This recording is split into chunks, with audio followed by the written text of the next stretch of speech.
Well, I would say for now we can go ahead and get started. If anyone else joins, oh, we have one more person coming in right now.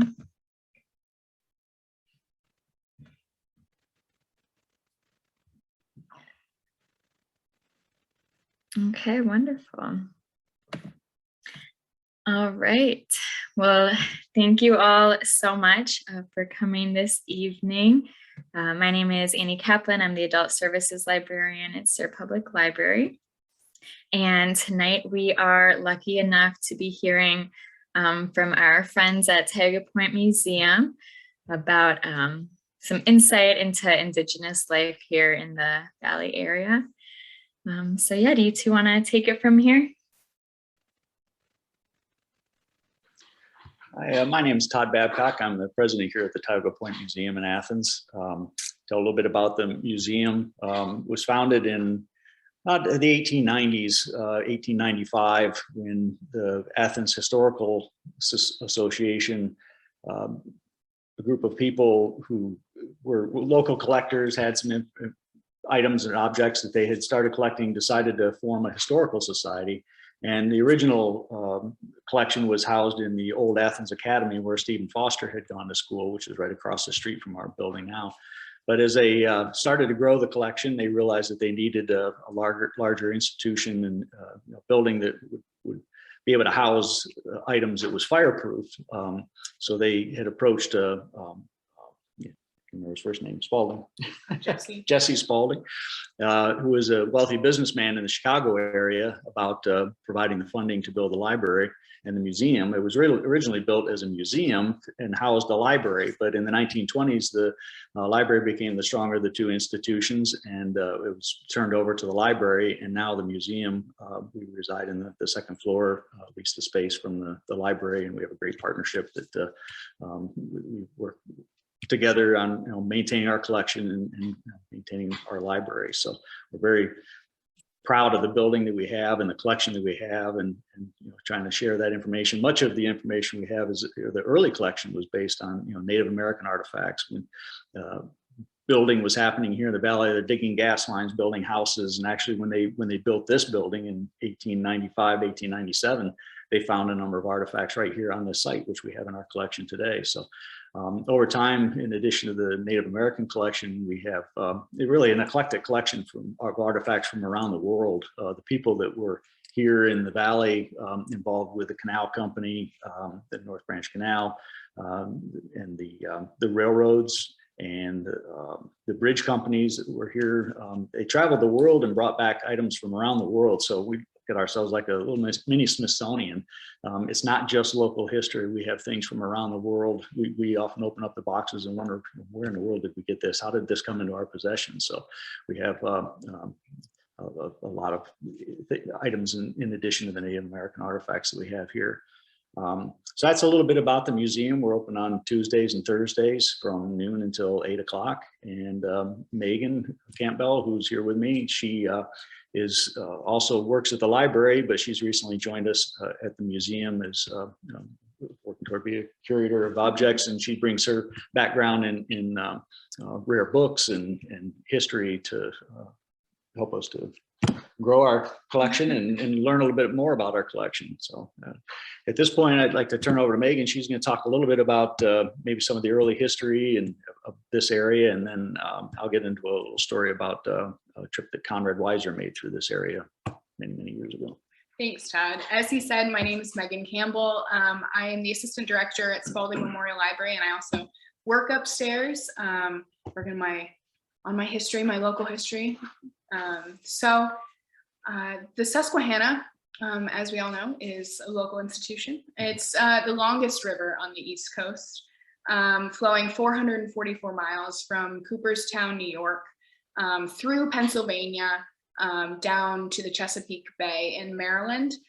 If you include the river's western branch, that's another 228 miles. And the western branch actually flows through the largest elk herd in the northeastern United States.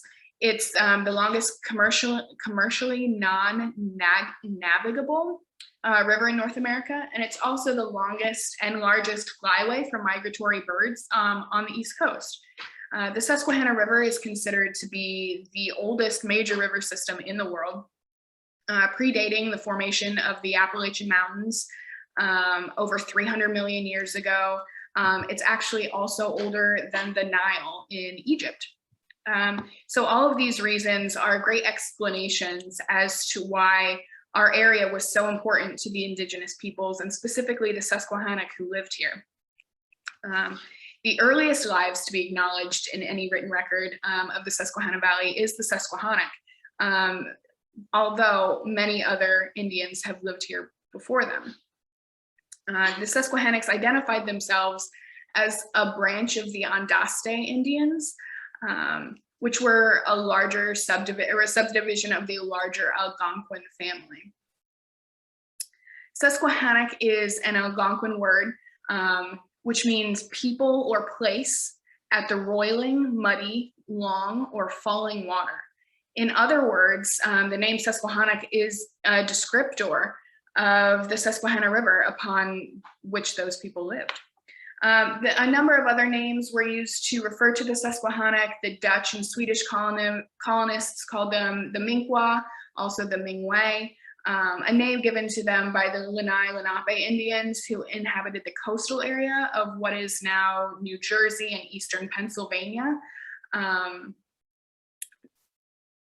Sorry, lost my place in my notes real quick. The French also referred to the Susquehannocks as their Iroquois name, the Conestoga, as well as the Caratuanai, which is derived from Iroquois. During later periods, the English also referred to the Susquehannocks as the name they preferred to call themselves, the Conestogas and the Conestogays. However, we do not know specifically what they preferred to call themselves. So I will continue to refer to them as the Susquehannock Indians. During the 16th century and carrying forward into the years of colonization, the Susquehannocks were at their most numerous in the Susquehanna Valley. It is a fact that it's estimated their population exceeds 6,000 in the 1640s.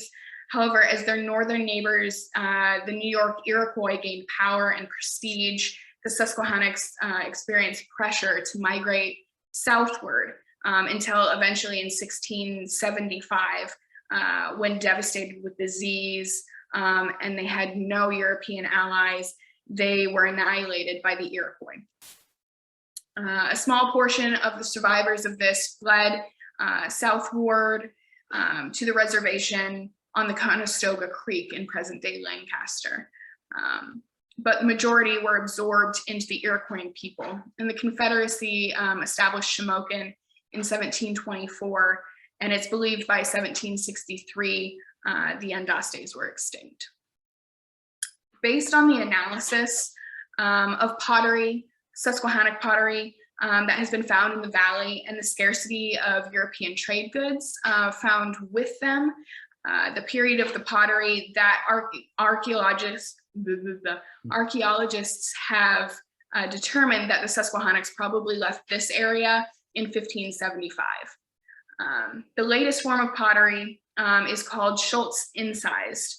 It's also led to the speculation that the culture was developed somewhere very close to here.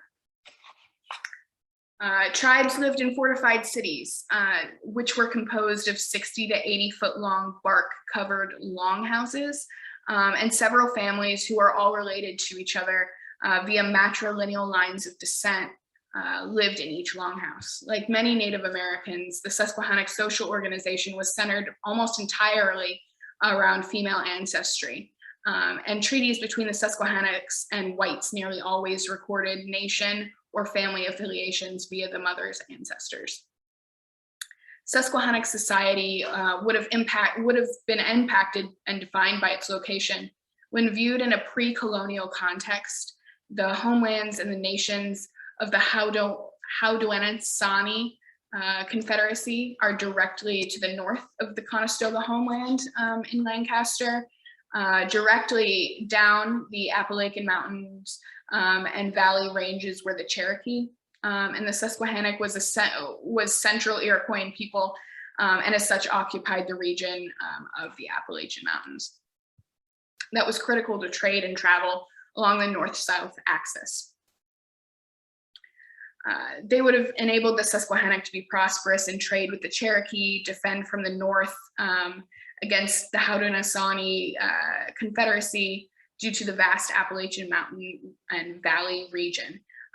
It shielded up to a point from the Lenape to the east, and to the west, the Appalachian Mountains would have shielded the Susquehannock from the Algonquin Shawnee, thus prevent the threat from invasion in that direction.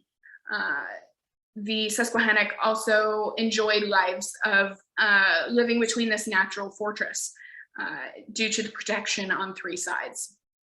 The Susquehannock villages were traditionally built on top of ridges of the Appalachian Mountains when the ridges were available. The Susquehannock site in Sayre is evidence for this. The site, Spanish Hill, is believed to be a religious complex. Spanish Hill is possibly an artificial hill, possibly natural. Research is still being conducted regarding this issue. Building on the ridges would have allowed the Susquehannock to view the safety of their villages and the surrounding areas, which is likely used for farming corn, beans, squash. However, no analysis of food remains have been done of any of the valley archaeological sites. We do, however, have an example of charred corn in our collection, which you are able to see on display. The pattern of land using the rivers and streams for farming has been found in many Native American societies in the east of Turtle Island or North America. Building villages on ridgetops would have allowed the Susquehannock to observe any advancing enemy movements and safe in times of flood, which we know do happen in this area. The Susquehannock lived in settled villages and were not nomadic. The Conestoga homeland is the most flood-prone area of the east of Turtle Island, owing to the number of rivers and tributaries. And the Susquehannock practiced sylvan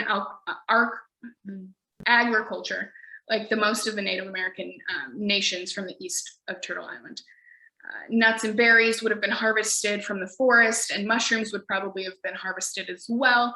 Harvest time for many berries and nuts can be ascertained from the current wild availability of the berries and nuts in the Conestoga homeland. Harvest time for corn, beans, and squash was likely in the late summer to early fall.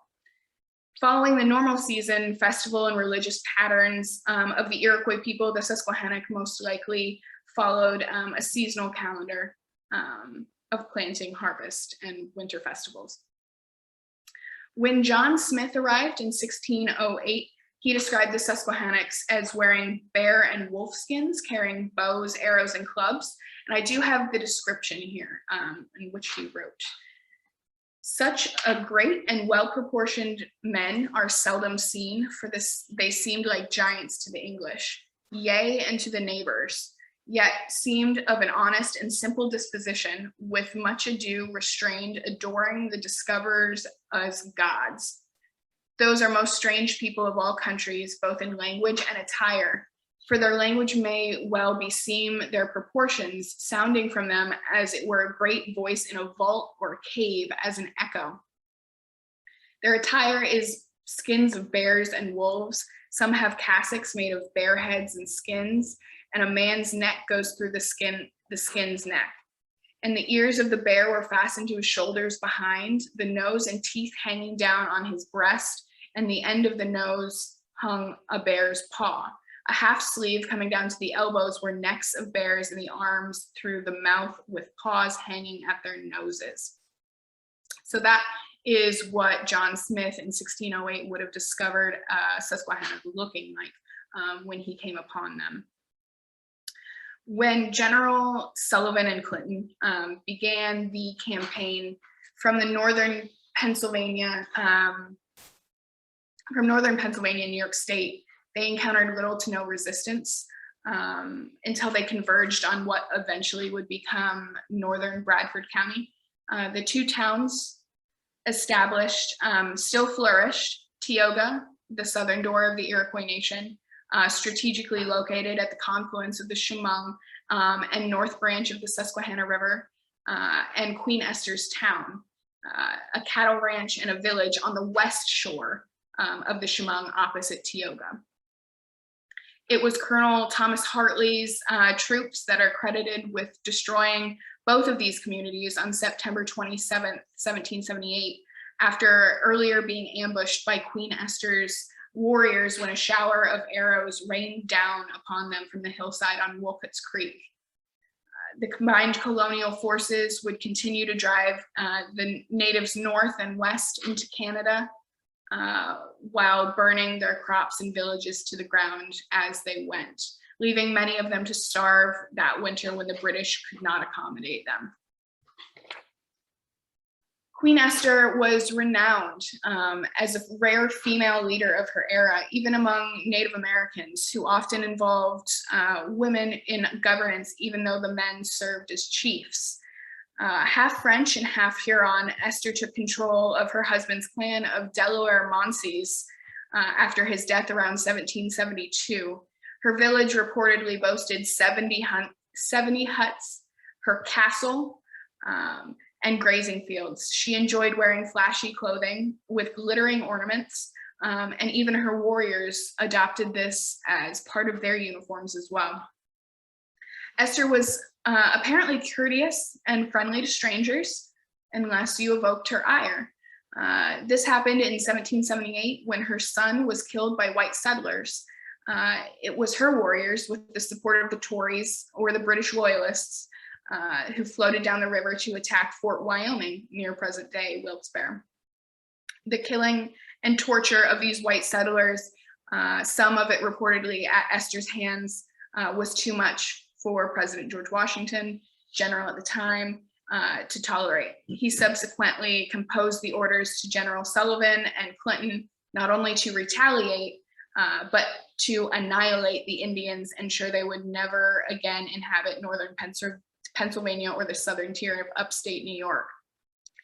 Only when the Indian threat officially brought to an end would the white settlers be able to establish permanent communities in the northern tier of Pennsylvania. The soldiers built a fortress at Tioga, which they called Fort Tioga. Historical accounts vary as to whether Queen Esther survived the raids or if she lived her final years in peace with the Cayugas. So I'm going to hand it back to Todd, and he's going to tell you a story about Conrad Weiser.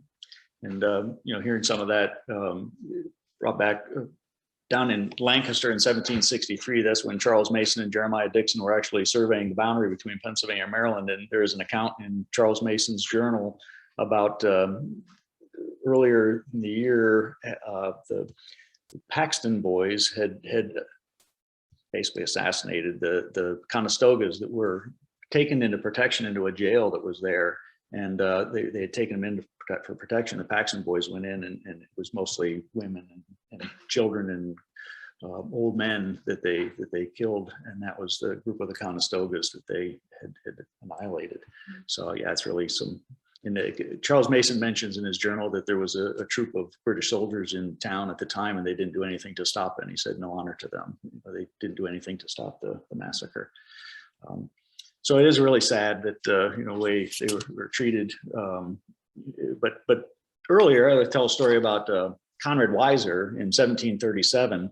Conrad Weiser was an Indian agent for the Penns and also for Virginia to interact with the Six Nations as an agent to bring about peace treaties and try to maintain the peace between the Six Nations. And he was asked by Governor Gooch of Virginia to go to Onondaga, which is up near Syracuse, to try to bring about peace between the Six Nations and the Catawbas and the tribes down in the South. So Conrad Weiser left in 1737 on February 27th, in the middle of winter, to travel from southern Pennsylvania near Berks County in Tulpehocken to go up to the area near Syracuse and Onondaga to meet with the Six Nations. He went with him was a traveling companion named Stoffel Stump, who was a white man, and there was also an Onondaga Indian who had been sick for some time there with Conrad Weiser for about a year, and he was returning back home, so he went along with Conrad Weiser. So this is in February of 1737. They decided to travel north into northern New York. Not a good time to be traveling by what started as by horse to head north. They traveled up the west branch of the Susquehanna River up through Sunbury and then near present-day Milton.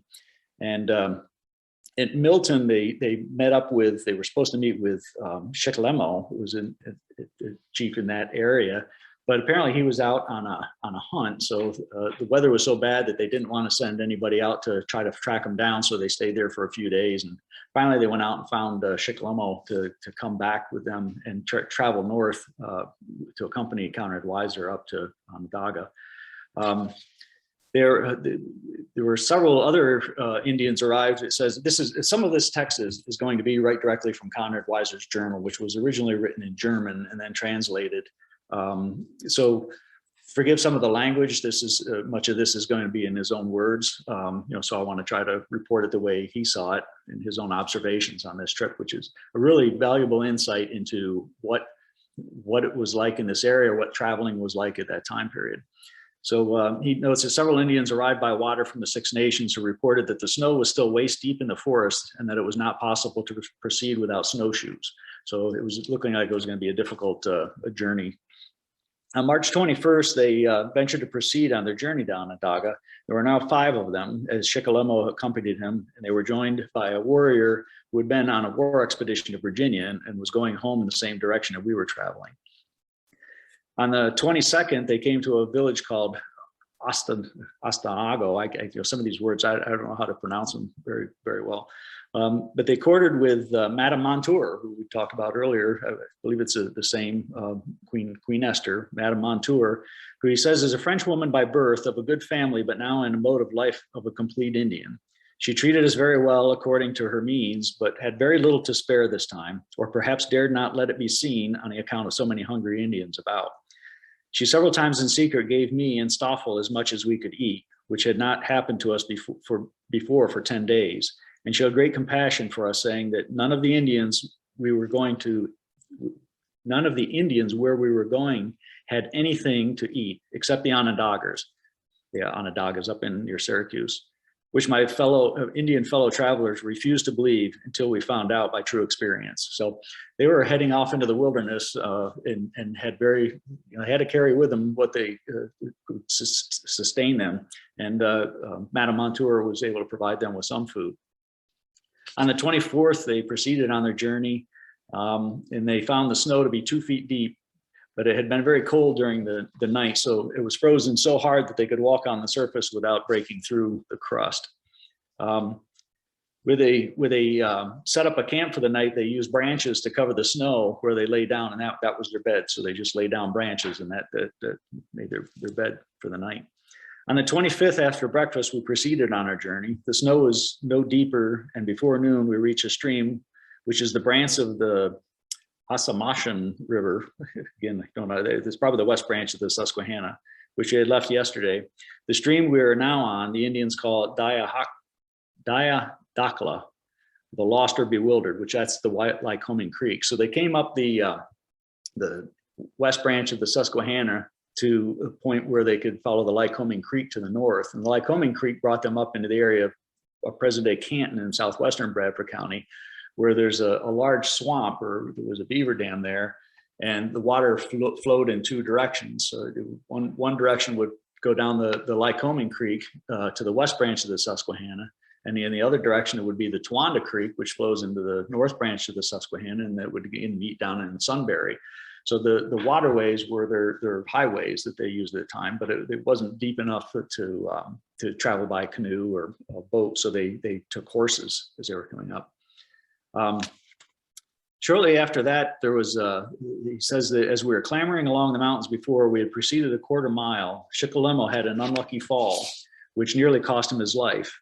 He had caught hold of a flat stone sticking in the root of a fallen tree, which came loose, and his feet slipped out from under him. He fell at a place which was steeper than the roof of a house, He could not catch hold of anything, but continued slipping on the snow and ice for about 3 rods, which is about 50 feet. When his pack, which he carried in Indian fashion with a strap round his breast, passed on one side of a sapling and he on the other, so that he remained hanging by the strap until we could give him assistance.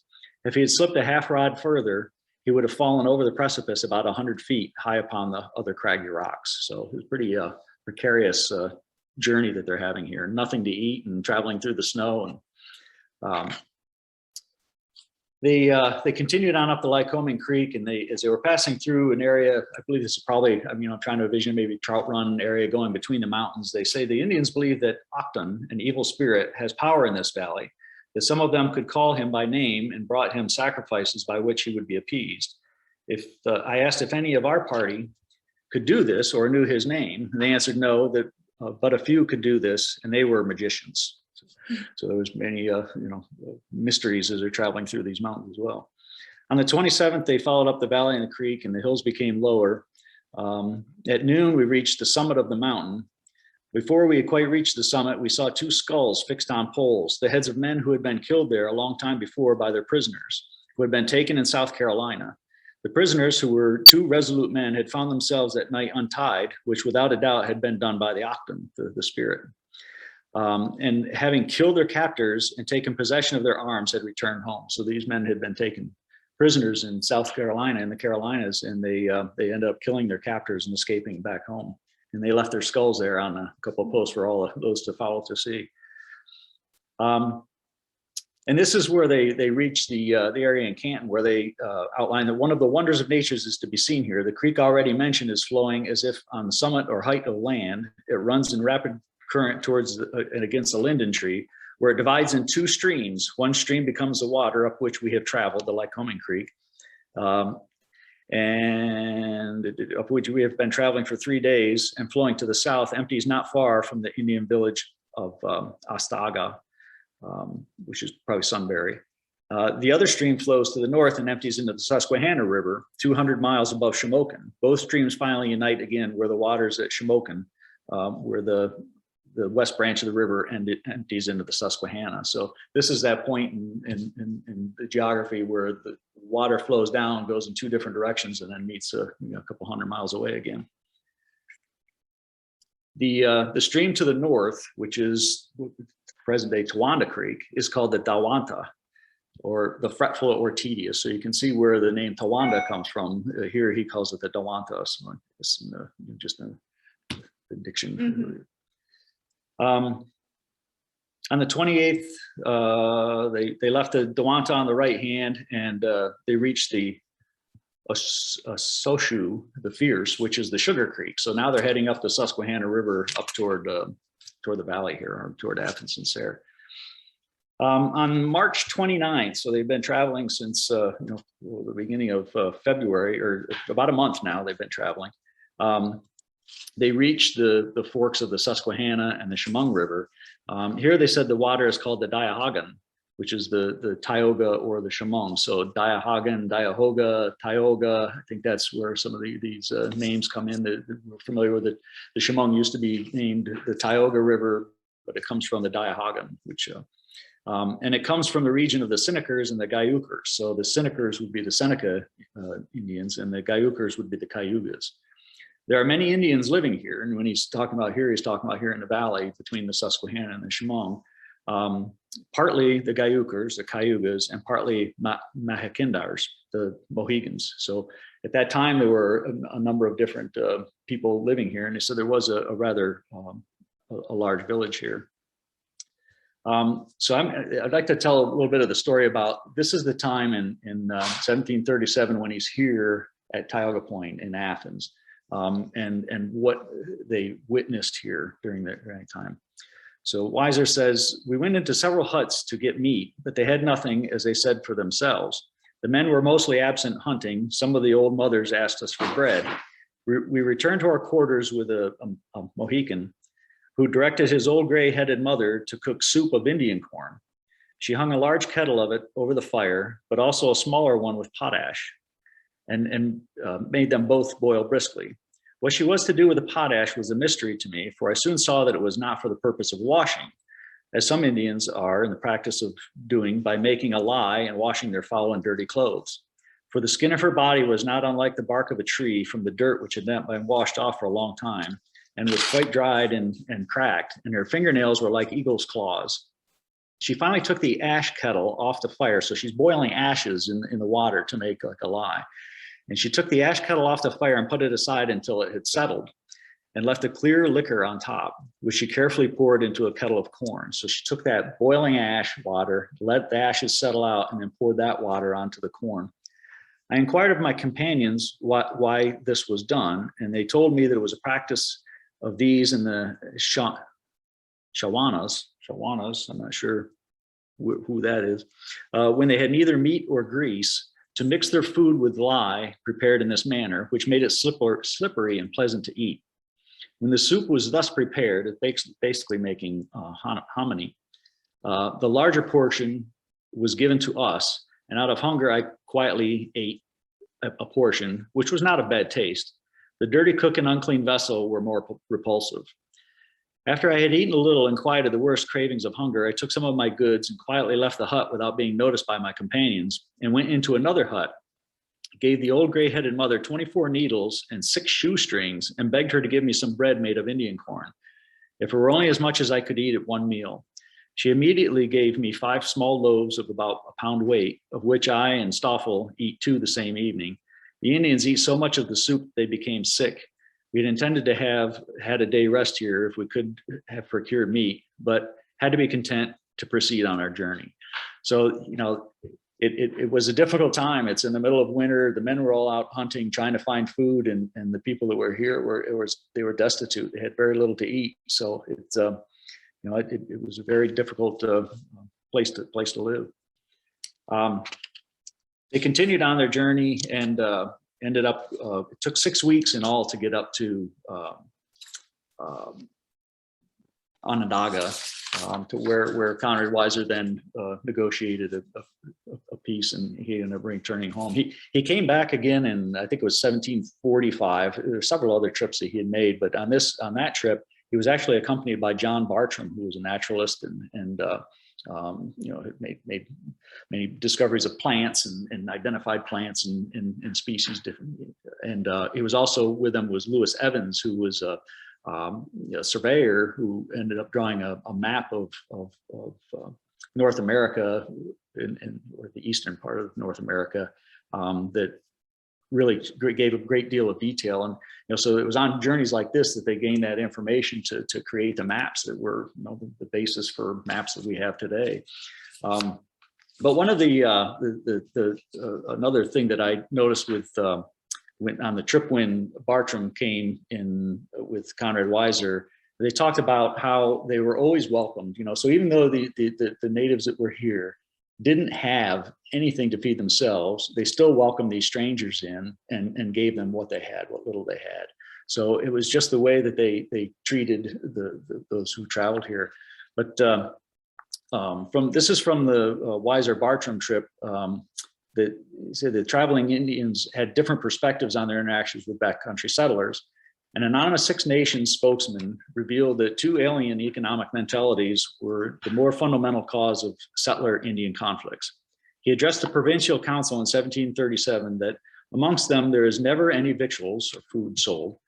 The Indians give to each other freely what they can spare, but if they come among our people, they can have nothing without paying. Conrad Weiser, however, responded that Europeans have distinct properties and interests, None of us can demand from another victuals or anything of a kind without payment. Many of Weiser's contemporaries observed and were recipients of the Indian hospitality. And the naturalist John Bartram noted during his journey from Philadelphia to Onondaga that Indian hospitality is agreeable to the honesty, simplicity of ancient times and is so punctually adhered to that not only what is already dressed is immediately set before the traveler, but the most pressing business is postponed to prepare the best they can get for him, keeping it as a maxim that he must always be hungry. So it's just the way that they treated the people that came through, provided them with what little they had to feed them. But the English were always more, always wanted a payment for it. So I think that was where some of the conflicts early on came on. So that's a little story about Conrad Weiser's trip to Onondaga in 1737, and gives a little bit of insight as to what it was like at that period of time. I mean, it wasn't always, I'm sure, where they were always destitute, didn't have food. I mean, there's time when game was good, and other times when the floods came through and wiped away the crops. I know in 1786 there was a flood here that they called the Great Pumpkin Flood. The fields were covered with pumpkins, and it flooded at this time of year. And it was just all these pumpkins washed down, down toward Wilkes-Barre and down through. So imagine the fields, all that food that they were going to have for the winter supply, and it got washed away by the flood. So it was probably another very difficult year. So that's about all I have. We do have, again, getting back into some of the artifacts that we have here at the museum. There's stone pestles that we have, these to show how they could make the food, and arrowheads, pieces of pottery, some pottery, almost full pots that have been found in the Shishikwan area. So we have a lot of information and artifacts, and just boxes of things down in the basement that aren't even on display. So we hope that people will consider coming to the museum and seeing some of our collection, maybe learning a little bit more. Absolutely. And it's just to start what we have on display at Sayre right now, Sayre Public Library. So if you have seen that exhibit and you want to see more, don't hesitate to come on down to the museum. We have lots of stuff on display, as Todd was mentioning, and lots of stuff that we don't have on display that we love to show. So thank you again to Annie for putting this together. If you guys have any questions, don't hesitate to either contact Annie and she can get you my contact info at the library, or you can shoot me an email at mcampbell@spaldinglibrary.org. One thing I would like to mention is that I know there was some concern about when the artifacts that we have here, many have been collected through excavations that took place back in the 1890s, 1920s, 1930s, or that people have brought in. We don't condone going out on a private property and trying to collect. That is a concern. People like to go in the farm fields and pick up arrowheads and try to find things, and you certainly don't want to do that without the permission of the landowner. The other thing is that we had, about a year ago, we had somebody come in and brought in a huge collection of artifacts that had been collected by their father or grandfather over time. And unfortunately, there was very little context to it. We knew generally where it came from, maybe a field in some township somewhere. But when you take that object from that location, you take away the context. If you don't have the information on exactly where it was located and how it was positioned, there's a great study to that, archaeology to try to understand how it came to be there and where it was located. So when you take something away like that, you have a nice artifact, but you're kind of taking away the history of it too. So, we don't condone going out and trying to, take artifacts off from private properties. Well, thank you both so much. This was incredible and like all new information to me. So I just can't even believe that, yeah, we have you all right down the street, and that you have just like this wild collection of things that we, don't even have to travel to see all of this stuff. And I just, we love stories, of course, at the library. So just thank you so much for that story and painting the picture of what life used to be like here. And just hearing you say all the names of these places, and it's wow, like, that was right here. Yeah, it's a struggle. But yeah, like just finding out just so much more about the history here, it just makes everything so much deeper. And to just hear about how giving the people who lived here were, and how much they shared with the folks that came over and kind of took over this land in a lot of ways. So that is just incredible to hear. And I had no idea that the Susquehanna was so old. That's wild. Right. And I just so appreciate also remembering that like we or white settlers like named the Susquehannock people, that wasn't what they called themselves. That's like not something that I really think about. So I really appreciated you acknowledging that. And yeah, I'm just so grateful for you two for this presentation and for the museum. And just all the work that you all do to provide the community with so much. So thank you. This is really, really incredible. Thank you very much. Yeah, thank you. All right, does anyone have any questions or any comments they want to make at this moment? You guys did a great job. Always enjoy it and always love the stories. And it's always fun to learn new history. Well, thanks, Lynn.